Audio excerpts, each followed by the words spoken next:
morning. Good morning.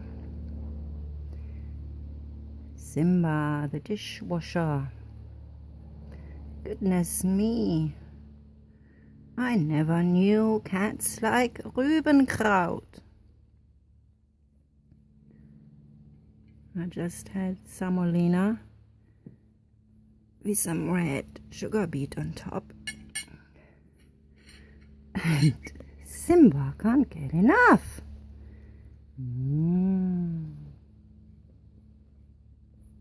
Yes, sugar is not healthy for cats. It doesn't really get sugar. Just a tiny, weeny treat.